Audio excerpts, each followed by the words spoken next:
Hi, it's Janie Pendleton and we are back. I'm doing just a simple project. I had some leftover fabric from the curtains that I had made, the drapes.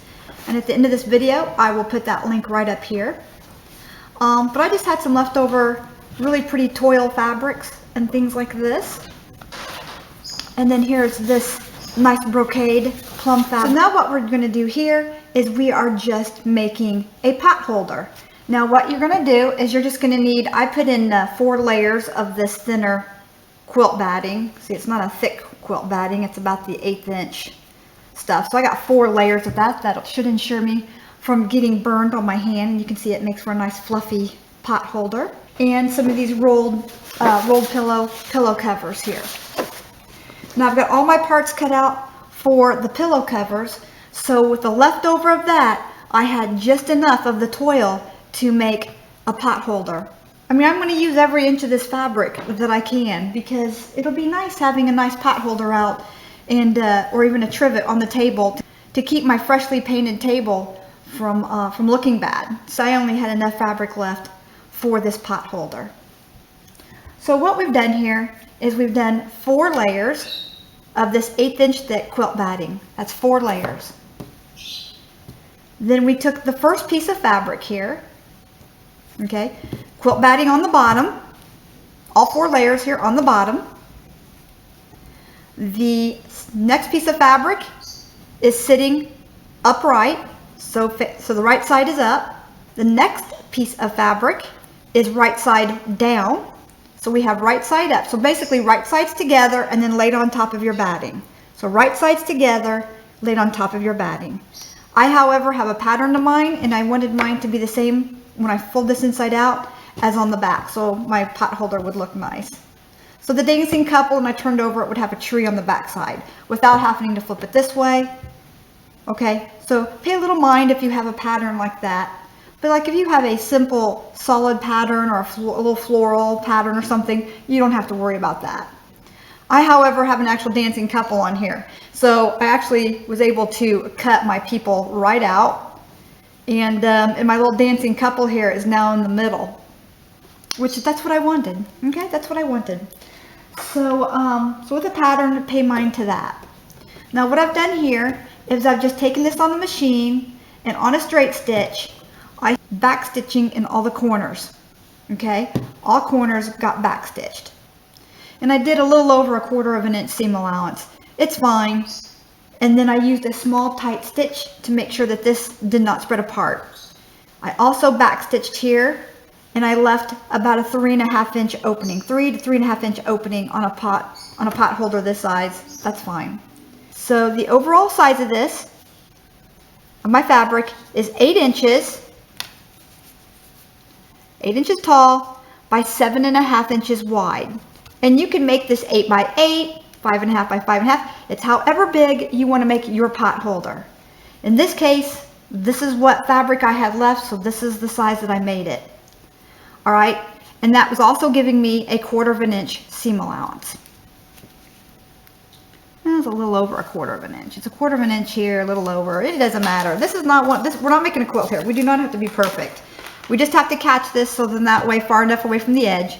So if it unravels a little bit, then we won't lose our stitching. And right here you can see that I back stitched in every corner.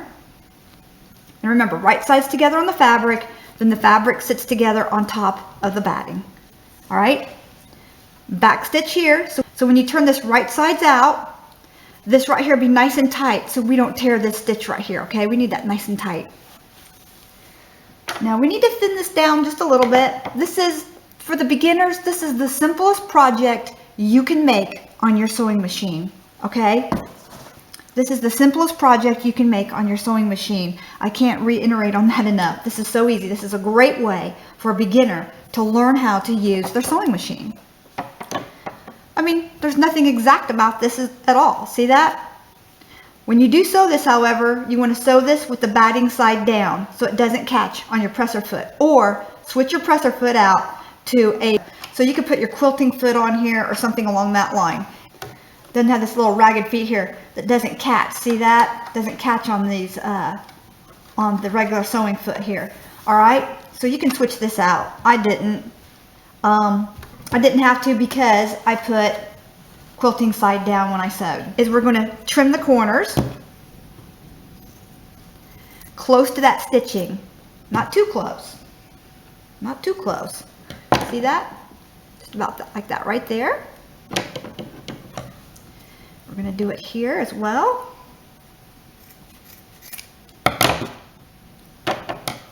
Okay, we've already done that corner. And now what we're going to do is even right here where we're going to turn it, we're going to trim it all down. And we're going to trim it down to about an eighth to a quarter of an inch, somewhere in there.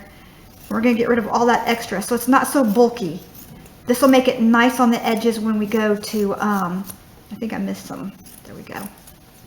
See, just cutting that little bit of edging off and giving it a nice clean edge. I can have a better pair of scissors for this, I think, but this is what I have on hand. Okay, so see what we've done here now? We've just trimmed that edge off. We're going to do that all the way around.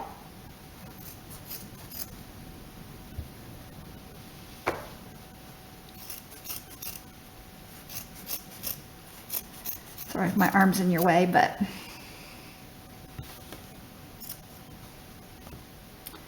you feel like you missed some, you can cut that bulk of that down just a little bit. It doesn't have to be so bulky. Open it. Don't forget to trim that down as well. Nothing here has to be perfect. That's why I said this is a very, very simple sewing job. Nothing here has to be perfect. Just get rid of some of that bulkiness in the corner. All right. Now somebody asked me, is this when you quilted at this stage? Absolutely not. If you did that, we wouldn't be able to turn it. See, the quilting stitches across there would be in the way. You couldn't turn it. We're going to take and we're just going to turn this inside out. And you can see when I'm putting pressure on this, turning this inside out right here, you can see now why I backstitched this really well. You do not want to rip your seam out. And I'm just going to take my finger like this, and I'm just going to push it through like this in the corners. Same for here, get those corners out. And then I'm going to go ahead and push the two corners through, just like this. This is the same way that I make bean bags, only except or pillow covers. Except for with pillow covers, you might want to put some piping along the edge here, and you can make your own piping. Just take some clothesline, put on your piping foot, or even a zipper foot, if you have it on your machine. Again, my machine is older. And make your own piping. I'll have to show you guys how to do that. Okay, let's get this opened as much as we possibly can. You might have to take like a skewer, the back end of a skewer, and get that to open up better. Now what we're going to do here, grab our pins. I need my small pins here. Small pins. There's some small pins right here. Oop. The magnet took it back. There we go. I'm just going to grab a small pin. Now what I'm going to do right here, and see there's my little dancing couple here, is I'm just going to, remember you might have to trim out some more of that batting if you have to. I'm just going to give this a tuck like this, tuck like that. Now, I didn't catch the batting, so I want to catch that batting in there. There we go. There we go. So just keep in mind about the batting. Tuck your strings in, tuck that piece in, kind of hold it tight like that right there. Tuck, tuck, tuck. Make it look nice and neat there. And then we're going to run our pins in this direction, not this direction. We're going to run our pins in this direction. There we go. Making sure we catch all of it. Now we can do a hidden stitch on this right here, or we can just go ahead and sew over it. I'm just going to go ahead and sew over it. Again, I'm making this as simple as possible, something anybody can do. And I'm going to do a very small zigzag stitch. A very close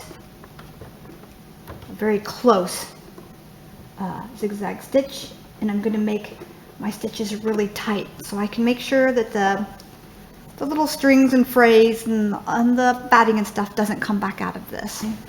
I don't know why, whenever I wear a black t-shirt, this makes it look dark over here on my side, and it's daylight out. My house is really bright, so sorry about that. Now, a few stitches, back stitch,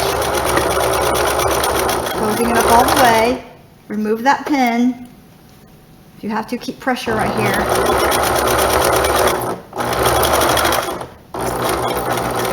Remove that pin.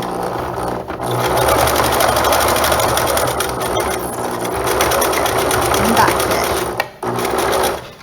stitch. There we go. And again, you could do a hidden stitch, that's fine, but I wanted to catch that batting in there so the batting didn't roll around. We can straighten that up a little bit, no big deal. See, we got a nice stitch here now. Looks fine for me for what I'm planning on using it for. It's a pot holder. All right, now I have to decide at this point, do I want to quilt my pot holder? You could add a loop in here before you sewed it and could have had a loop so you could hang it up. I don't need the loops because I don't hang my pot holders up, but if you do, you certainly could add a loop here, or even add a loop here before you sewed the end up and then just turn your material upside down. And then it would be this right here would have been the right side up. You can make chair cushions this way. Once you know how to make the basic square or round pattern, even an oval, whatever, once you figure out how you simply put the right sides together fabric on top of batting with batting on the bottom, how to backstitch on all your corners, how to pull them out, you can make so many things from chair pads. You know, just would make some nice chair pads for some bar stools. You can take the pattern off chairs for like I said, for your bar stools, for your kitchen chairs. This works the same for pillows. Let's say you need to really get some liveliness back to a pillow again. Keep the batting on the face, cover a pillow, and you can make the pillow look nice and fluffy and new again. And again, I'm just using the leftover scraps from when I made my drapes and my seat covers. So I can add a little of this collar back into my kitchen. Basket liners. You know, once you learn to sew, you can really make your house look custom. And you can start mixing fabrics and checks and florals and toils, in this case together with brocades. So you've got florals and brocades that I'm blending together, and silver fabrics. And we're going to give you the house tour here in just a little while. I know some of you have been dying to ask me, I'm waiting to see the house. Well, I got to finish my dining room, and since I'm painting all my furniture, it's taking me some time. Plus I had to paint the house, all the trim, the fireplaces. We have 4 fireplaces in the house, so it's taken me a while. With the 14-foot ceilings, it's like painting a 2-story with no floor in it. I mean, it has just been a lot. I've really have done a lot. My husband's not able to paint because of a bad war injury, so he holds my ladder because I was afraid it was going to kick out on me over the cabinets. But so I've been on my own on this one. I've had no help with the painting at all, so he just cannot do it. But he has been wonderful. He's went and got me paint when I ran out of paint. He's got me roller covers when I ran out of roller covers. And he's got my paint mixed for me. And so when he's been home, he's really helped me. So I couldn't have done it if my husband hadn't have went shopping with me and helped push me to make up my mind on some of these decisions that I have in the house. So anyway, I'm going to go ahead, and I'm not going to consider this done yet. I'm going to go ahead and quilt this. So you can just stick around and watch me quilt this. Have some confidence in yourself. You can do these simple little projects, and they're great if you're home. And to me, sewing is very relaxing. So anyway, come along for the ride. Be sure and hit that subscribe button. Leave a comment below. Let us know what you think of this purple toil. Beautiful. I don't know how well you can see it maybe you can see that a little bit better. See, I've got the upright tree on the back, and then you can flip it, and there they are. And there's other little seams on this toil that I used for the ends. See the cool little old castle. And be sure and leave a comment below and let us know if you like these projects that we're bringing you. Again, we're starting simple, And we're just showing you some of the more simpler stuff all the way up to making your own drapes and how to do some of these custom things, how easy it is. And I don't have a fancy machine. I have an old Singer from probably 1979, 1980, when my parents bought me my first Singer. This even used to sit inside of a cabinet. The cabinet is, who knows, it's long gone. Okay, I'm just going to go ahead and quilt this. You can mark this with some lines. It's entirely up to you. If you're going to dress, let's see, I think I want to go around the outside edge first. Oop, I got to make that a straight stitch. I'm going to make it a straight stitch. It's a quilting stitch, so we're going to widen the stitch up just a little bit. And I mean, there's other fun stitches on here that we could do, but I think I'm going to stick with the quilting stitch. I'm just going to stick with the straight stitch. Quilted. Just a couple little back stitches, that's it. Okay.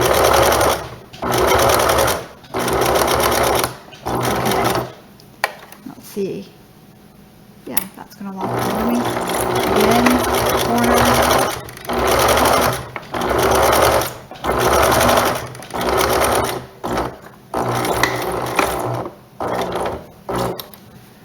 Go. What fun this is. Whee! Okay, there we go.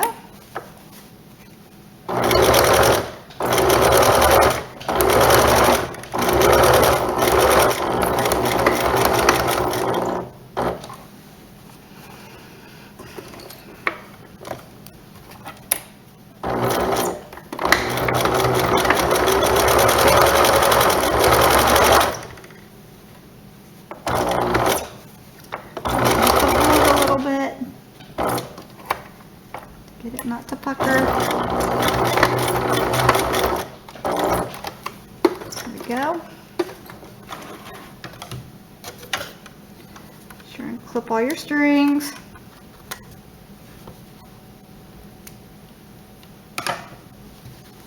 Okay, it's turning out beautifully. It's almost like a little picture frame, isn't it? I'm just keeping my strings cut nicely. All right, now I need to come here and I need to decide whether or not I want to put in, you know, any more quilting lines or anything like that in here. This is nice and it's pretty the way that it is. I hate to sew or quilt through them, or I can keep going in circles. I can do, you know, quilting lines this way and then this way. Let me try one and see how I think I like it. Let me try it at an angle here. Just see if I like it.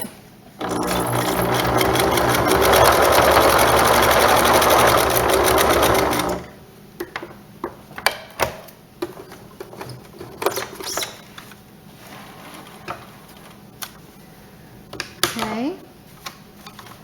We'll do it again here.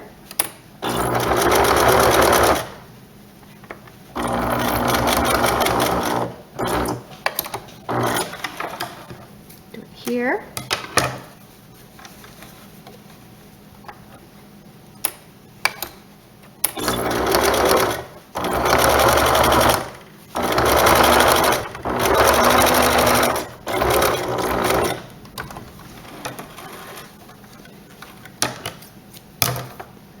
And we'll do it one more time this direction.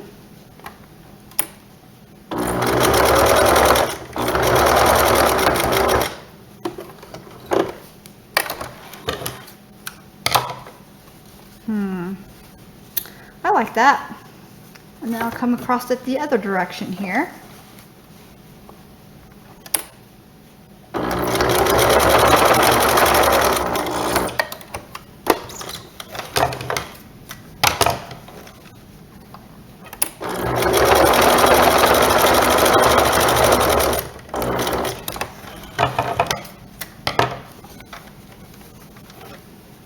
Again, it's fun to make these little crafts. You can do it. I hope these ideas influence you to learn how to sew, learn how to do some of your own design work. There we go. And if you want, you can even do one more up here in the corner. Let me fit that in there.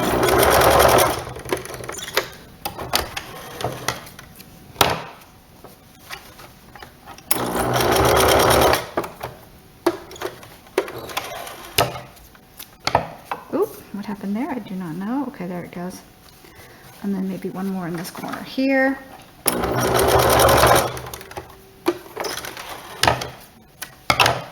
And then one more in this corner up here. Make it look even. There we go. Okay, and what over here? Just have to work it out a little bit. It's going to be a little stiff. It's actually turned out really nice. We're just going to trim off all of our pieces here. No big deal. There we go. Just trimming off all the strings here. Just takes a minute. Then we'll turn it over and trim them off on the other side. Trim them close to your work. I make do with what I have, and that's just the way that it is.